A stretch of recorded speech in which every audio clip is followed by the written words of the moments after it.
Shalom sahabat GKI dimanapun saudara berada. Apa kabar? Semoga saudara dalam keadaan sehat.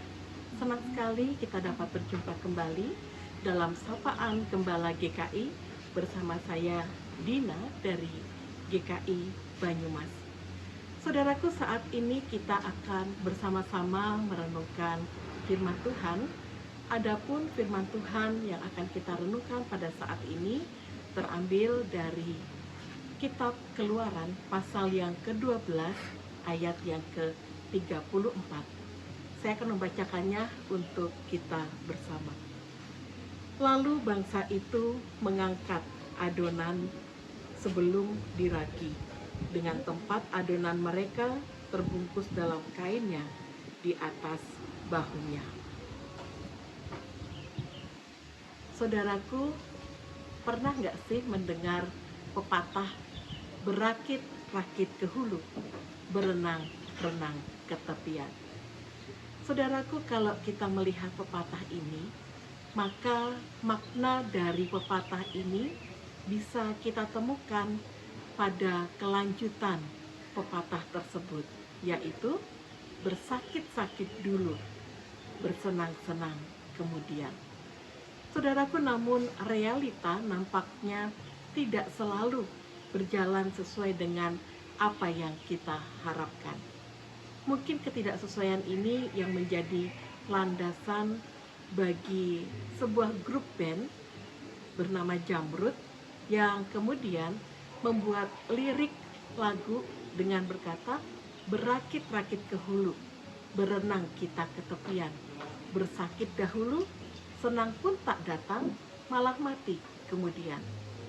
Kalau kita dengar sih rasanya sedikit sarkas ya, tapi inilah realitanya. Saudaraku, peribahasa ini mau mengatakan kepada kita bahwa untuk mendapatkan kesenangan di kemudian hari, kita harus berani susah. Kita harus mau berjuang, melewati hal yang tidak menyenangkan terlebih dahulu. Walaupun perjuangannya itu tidaklah mudah. Saudaraku yang dikasihi oleh Tuhan Yesus, inilah yang dialami oleh bangsa Israel ketika mereka dijanjikan tanah yang berlimpah madu dan susu oleh Allah.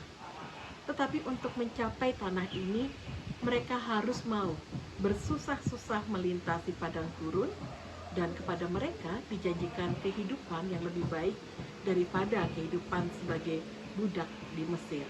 Tetapi untuk mendapatkannya, mereka harus berani mengambil sebuah keputusan, yakni melangkah meninggalkan tanah perbudakan di Mesir.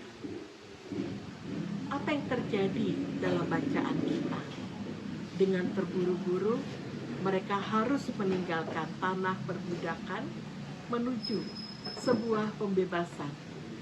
Bahkan adonan roti yang belum diragi pun diangkat bersama tempat adonannya. Mereka tidak sempat menyediakan bekal.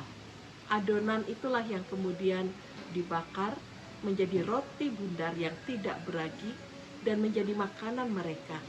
Ternyata perjalanan yang harus ditempuh untuk sampai ke tanah yang berlimpah madu dan susu itu memakan waktu sampai 40 tahun. Saudaraku, dalam perjalanan itu Allah mengajar dan membentuk umatnya. Mereka dilatih untuk percaya dengan sepenuh hati dan mengandalkan kuasanya. Begitu juga kita, ketika kita menghadapi situasi saat ini yang membuat kita tersadar bahwa sehebat apapun kita, bukan kita yang memegang kendali atas hidup kita. Situasi yang ada saat ini, di mana pandemik belum sepenuhnya berakhir, tentu membuat kita merasakan betapa hidup ini penuh ketidakpastian. Terkadang kita nggak siap menghadapi situasi yang ada. Saudaraku, kita mungkin juga bertanya, apa sih Tuhan maksud dari semuanya ini? Entah kapan Tuhan menjawab pergumulan kita ini. Mungkin saat ini kita merasa takut, kita merasa bingung, kita merasa cemas. Tetapi yang saya mau katakan, wajar saja kalau kita merasa takut. Wajar kalau kita merasa bingung. Dan tidak apa-apa kalau kita memang tidak mengerti rancangan Tuhan dalam hidup kita.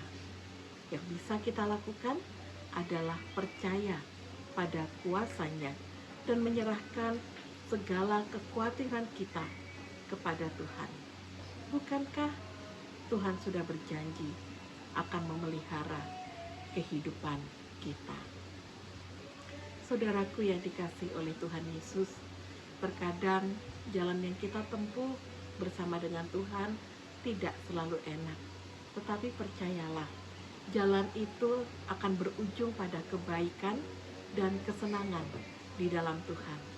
Kiranya Tuhan Yesus memberkati kita dan memberikan kita keberanian untuk melanjutkan kehidupan kita. Amin.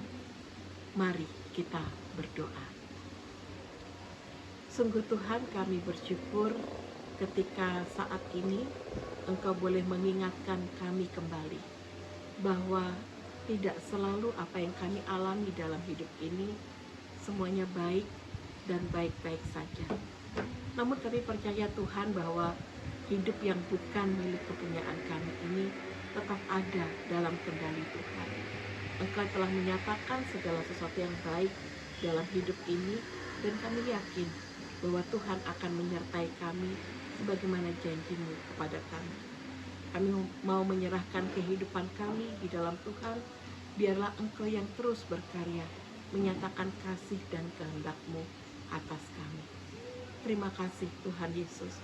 Kami berserah penuh kepadamu dan kami berpengharapan di dalam Tuhan. Amin. Terima kasih Bapak Ibu Saudara yang dikasihi Tuhan yang sudah mau mendengarkan sapaan gembala pada hari ini.